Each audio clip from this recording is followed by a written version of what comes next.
Okay, we're recording. Oh my god. Can you turn the bleeper thing off, please? Can you turn that bleeper on your phone off, please? Maybe I'll keep that in. Hello and welcome to episode 3 of Stagey Queens. This is a podcast for avid theatre goers to talk all things musicals, theatre and anything really stagey. So if you haven't already, then please do subscribe to this channel. Hit the notification bell. I always laugh when I say that. I don't know why. It's a lot. It's just because YouTubers are so good at saying it. But do hit the notification bell for alerts when new videos drop, and feel free to check out previous episodes of Stagey Queens. This is episode 3. And Kate, in our last couple of episodes, we discussed highlights from musical moments, didn't we? Indeed, we did. If anyone hasn't seen any previous episodes, welcome. I'm joined by Kate, who is self-confessed Stagey Queen, and of course myself. I couldn't be on a podcast called Stagey Queens without being a Stagey Queen. So this week we have changed the format slightly, and we're actually going to talk about a specific musical. Now, if I were to tell you that this particular musical is about 9/11, then you'd probably be quite horrified by the very, very premise of a musical being made about such a horrific event. But actually, this is a musical more about, I guess, the human spirit and kindness of strangers in the face of adversity. Kate, what is the musical I'm talking about? I am thrilled to say we are today discussing the fabulous musical that is Come From Away.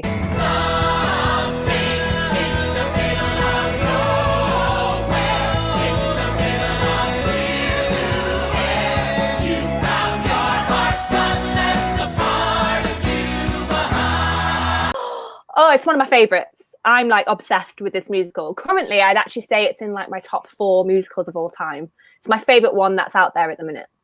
Top 4. Wow, that's quite high. I know. This is for me what I love about musical theatre. It ticks every box for me. It tells real stories and has such an impact. I love it. I'm really happy we're discussing it. I've got a lot to say about it, guys. Well, the funny thing is, I actually text Kate saying, right, we're going to move the format slightly and we're going to talk about a specific musical kind of a week or so ago. Nothing really came of it. And then I was sat yesterday, I think it was, thinking, what musical could we start with? And actually, I did struggle. I struggled with a musical. I mean, there's loads of musicals out there, but I was thinking, what could be the first one? I want something like enticing, engaging, but maybe one that people won't have seen, but would already kind of have a bit of affinity towards it. And I said, Come From Away. And what happened, Kate? You had a weird moment. So I was like, as this moment with Lee was happening, I was sat on the tube in London. I had my earphones in. I was listening to Come From Away. And I was like, oh, do you know what? We have to discuss this musical. And the moment I had said that in my own head, the message from Lee came through. I was like, oh, that's a coincidence. But that is weird. That is weird. Well, for anyone who doesn't know what Come From Away is about, it's actually a Canadian musical with the book, music and lyrics by Irene Sankoff and David Hine. Hope I pronounced that right. And it's actually set in the week following the September 11th attacks. And it tells this true story of what transpired when, because they had fear of more attacks happening, 38 planes in total were kind of landed unexpectedly in a small town called Gander in the province of Newfoundland and Labrador in Canada. So it's a true story. I guess it's based on a true story, and the characters in the musical are kind of real Gander residents, as well as some of the 7,000 people who were stranded, and they were housed and fed by the residents and the people in this tiny village, I guess. Kate, when did you first see this musical? So the first time I saw it was in London with you, of course. And I reckon, what was it, 2 years ago? A year ago? I can't quite remember the date, but I know we went to see it in London. It was that, yeah, no, it was last year. It was last August. And then, I saw it in London. And then I saw it again, actually, in Toronto, in Canada. And it was a completely different experience because a lot of the cast were actual Newfoundlanders. They were from Gander, and they were like children when 9/11 happened. So they knew the story, and then they were playing these people that they probably knew from their hometown. So it was very different in Canada because it was like a home story. So I've seen it twice, and I will go to see it again as soon as it's back open on the West End because I truly love it. And so, yeah, we went in August last year. In fact, it was me, you, Kate, and Annabelle. Holly and Annabelle. I always do that. I'm Kate. So sorry, Kate. Your name is literally in the corner of the screen.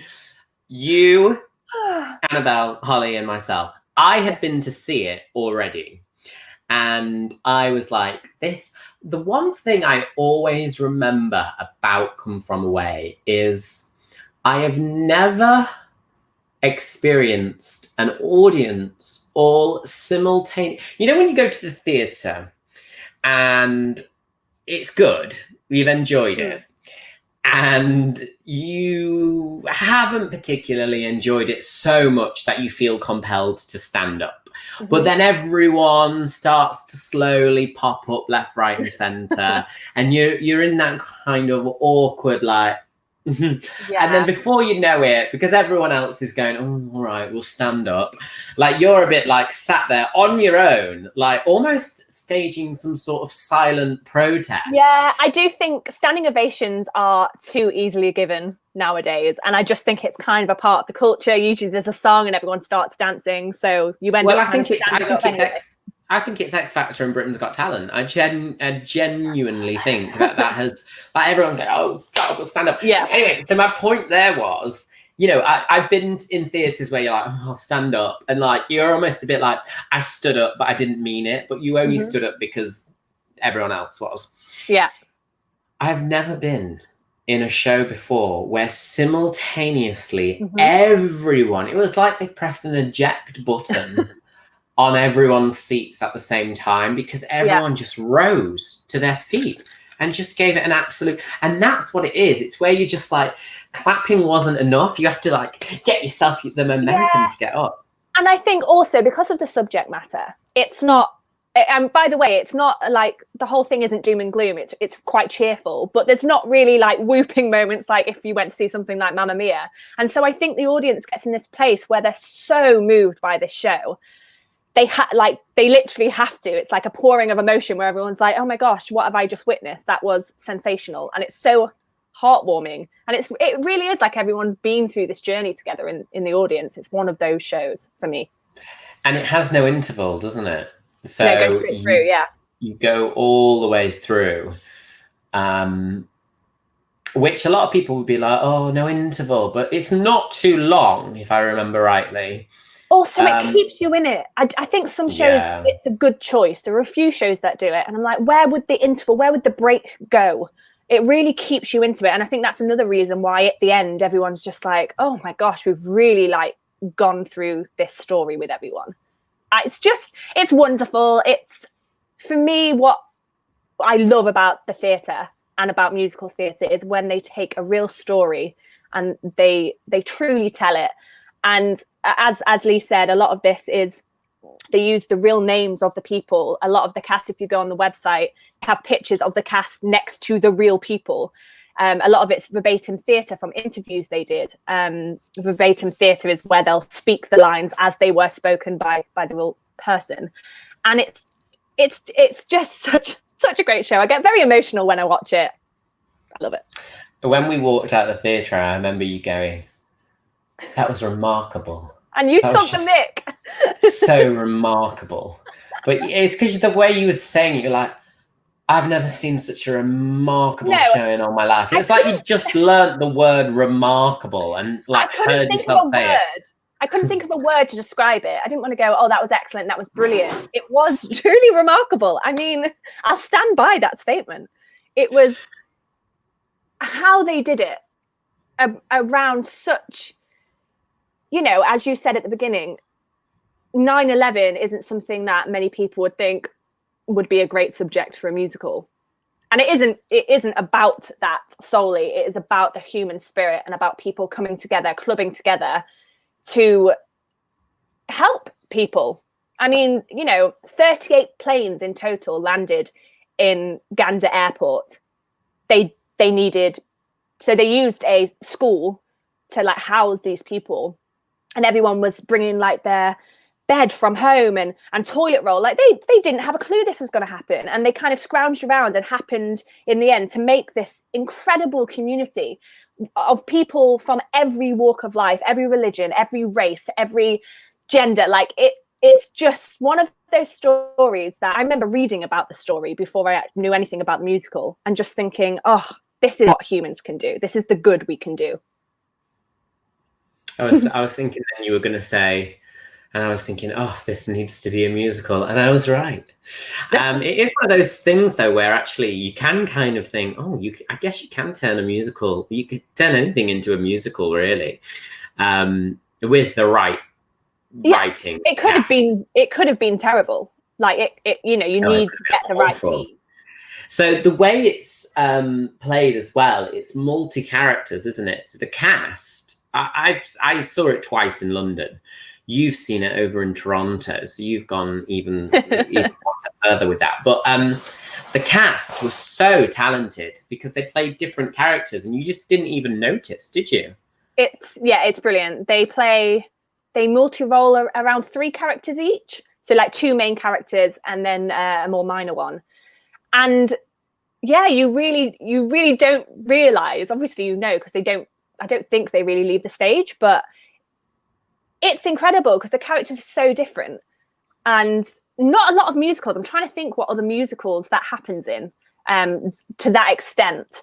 Yeah, because it's like proper main character. Sometimes, you know, they'll double up and go and do something, you know, but to the extent of a main character playing another main character.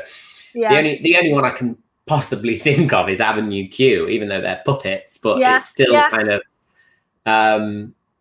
but an actual change. And actually sometimes the change of character is just signaled by putting on a hat. Yeah, so the character of Kevin / Ali, that's the difference. He puts on a hat, he puts on a prayer cap, and it's just so good. Also, something to point out, the set is actually really like held back. They essentially just use chairs, a few tables.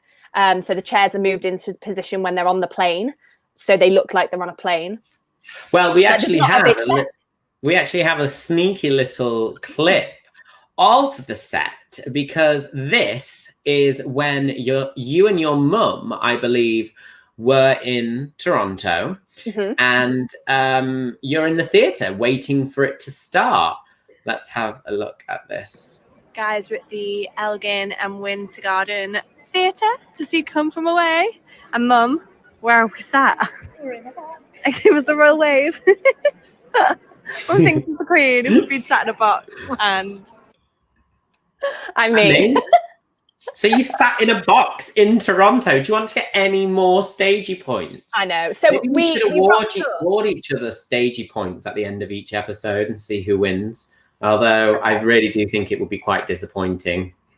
Also, I think I'd just win every episode. That's what I mean. Disappointing for me. I mean, I'm talking to a girl who was once in a WhatsApp group named Banter of the Opera.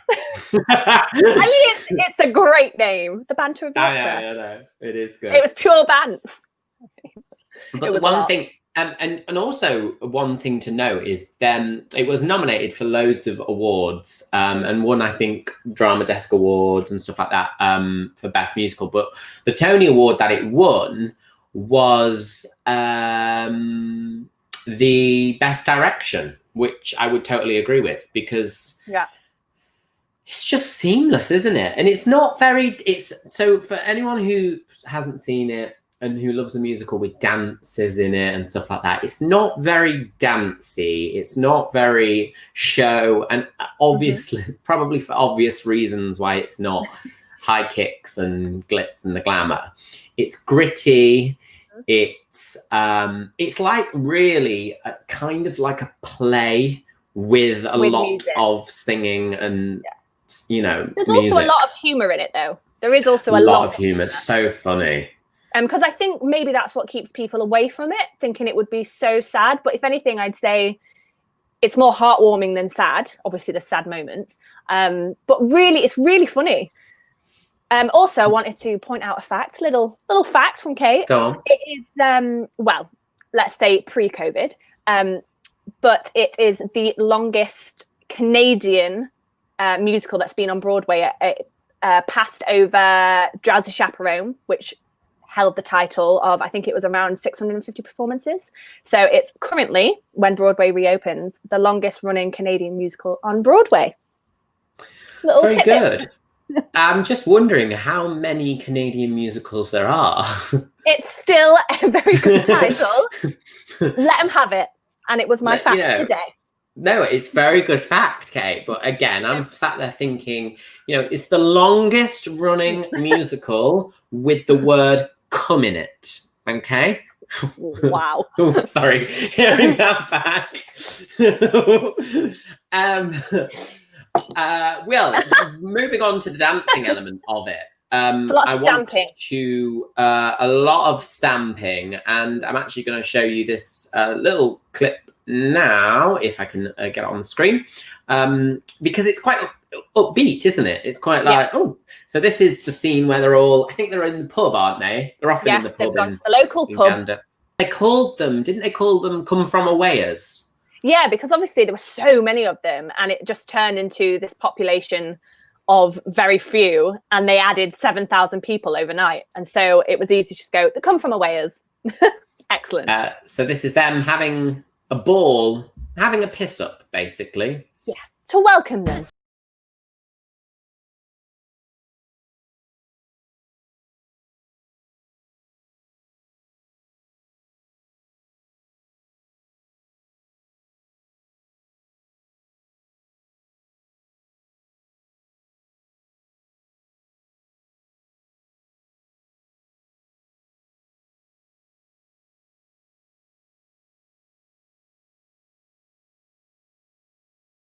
That was a clip taken from Broadway.com, by the way. Thank you to Broadway.com. Yeah, it's sad. You cry, you laugh, you're moved. What did it teach you? Did it teach you anything? For me, apart from the story, obviously. For me, it's a stark reminder of, in the face of such adversity, what humans are able to achieve. And I think often we, especially with the news, all we see is negative. And I think it's such a moving show, because you see an entire community come together. So it taught me, I guess, the resilience of the human spirit. There we are. Well, there's actually a review that I found, which I loved this sentence. I can't remember in which publication, maybe the New York Times, and it just said, it is a singing reminder that when things are at their worst, people can be at their best. I actually felt a bit teary when I read that for the first time. Although after reading that out loud just now, I've just had a thought. Oh my God, do you think they're going to do a musical about COVID? Do you know what? I was on the same wavelength there. It'll probably be on the fringe. Pandemic the musical. It wouldn't surprise me. Ugh. But I mean, the sentiment remains the same when you think of the year we've had. The human spirit has. You've seen amazing people do amazing things, so the sentiment remains the same. What can I ask? What is your favourite song from the show? Well, it's quite an obvious choice, because there is the one song in it that I think is like the show-stopping number. And it is the the song Me in the Sky. And it is sung by the pilot. So another one of the true stories in it is that this female pilot who landed one of the planes was the first female American captain in history, which is just me reciting one of the lyrics in the song. But she sings this song about how she had to fight to get there. she always wanted to be a pilot. She never was told that that was a woman's job, and she made history by becoming, this working her way up to becoming the highest rank of pilot. Well, she made history by putting an all-female team together. So that she was the pilot, the co-pilot, and then all the staff on the plane. So that was the first all-female team, which is incredible. There's a clip of it here, actually. Here we go. This is the original, I think, Jenna. Oh, what was her name? Oh, that's terrible that I can't remember. Jenna Kohler or something, singing Me.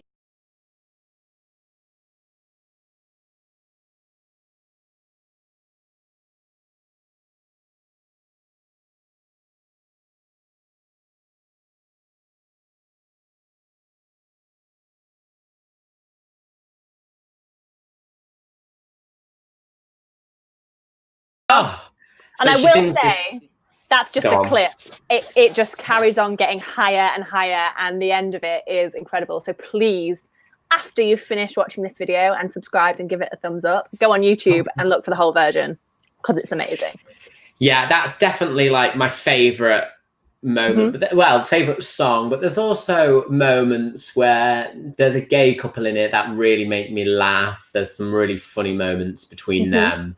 But also there's a moment, and I don't want to give anything away, because when theatre does reopen, I have no doubt that Come From Away will. But one of them is when, I don't know why this gets you so much. I reckon it's the same moment for me. Yeah, I guess it's because it stands alone, and almost takes you by surprise. But it's when she wants to save the monkeys. Oh, okay. No. What was your moment? Well, no, a very, very touching moment. My moment is when they finally get off the plane, because basically the people were forced to stay in the plane and they didn't know anything. This was days before, well, not before mobile phones, but not everyone had them. So, and there wasn't internet on the flights or anything like that. And so they were, I think the longest one of the planes stayed on the plane was 28 hours. They had no clue. They weren't told anything. And then finally, when they all came off the plane and got sent using school buses to whichever town they were going to in Gander, it's the moment for me in the show where they all see the TV for the first time and they find out what's gone on. And there's just this moment in the show. And I can't, I remember, I think actually another reason why this show touches me so much is because this is an event in history that's in our living memory, which is very different to other shows. But yeah, there's a moment in the show where they realize for the first time what's happened. And it's just seeing their faces and seeing the cast take it in is quite a moment. Yeah, and I guess, for me, it's when she just goes back, she realised, I'm sure it's monkeys, but there's loads of monkeys on board. There's animals. Yeah, lots of animals. Yeah. And there's a pregnant monkey, basically. And there's a really sad moment during that. Yeah. Okay, well, that's not given too much away, I don't think. But I mean, also, it's a historical story, so... yes. I don't think you can really give any spoilers. Spoiler alert. No, but I would definitely recommend it to anyone. And also, if people go like, oh, Come From Away, what's it about? I guess most likely people go, oh, it's about 9/11, and go, what? Like, they'll just automatically be put off it, which is not what you need to do. But it's such an amazing musical. Kate, You've already said it's in your top 4. Out of 10, Ooh. what would you give it? We're going to rate. I've not really thought of this, to be honest. Now I have, obviously. I kind of have a bit. I'm going to give it a 9. For the sole reason of I don't really give 10s in general. If we can do halves, I'd probably give it a 9.5. Because I was going to go for 9.5. Oh, well, I didn't know if 0.5s were allowed. So are they allowed? We make the rules here. Are 0.5s allowed? I think they are. It gives a wider scope. Yeah.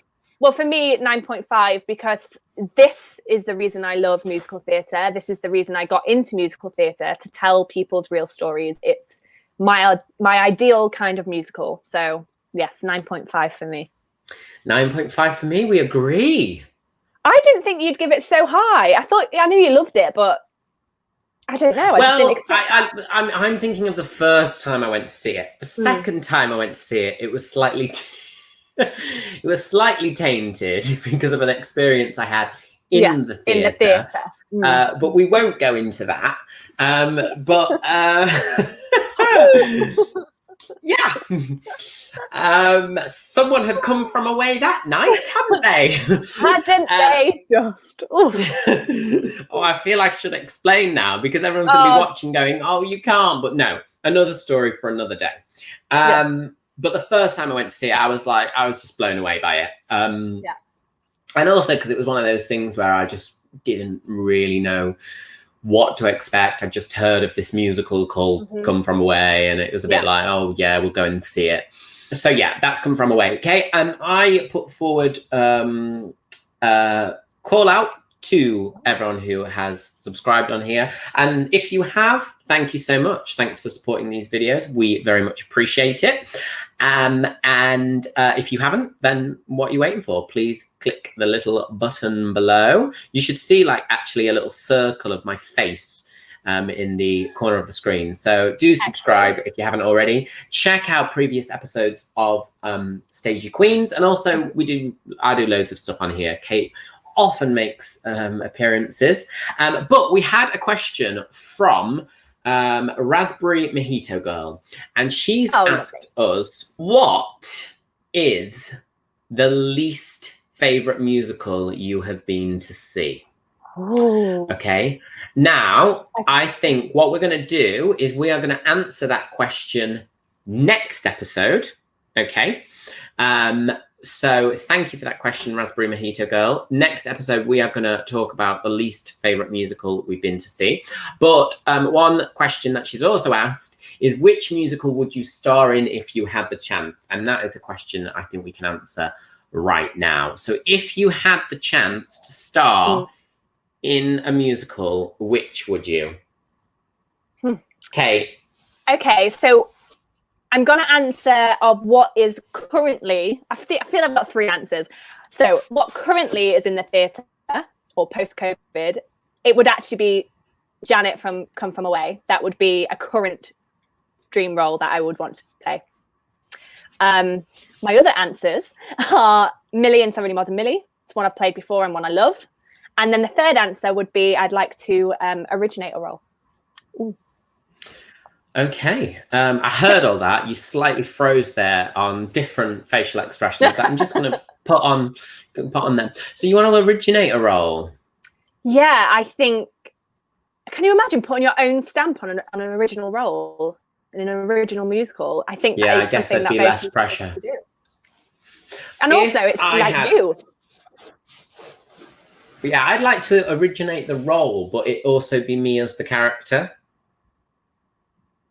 Right. Okay. So there'd be no acting required. I originated the role of Lee Peart in Lee Peart the musical.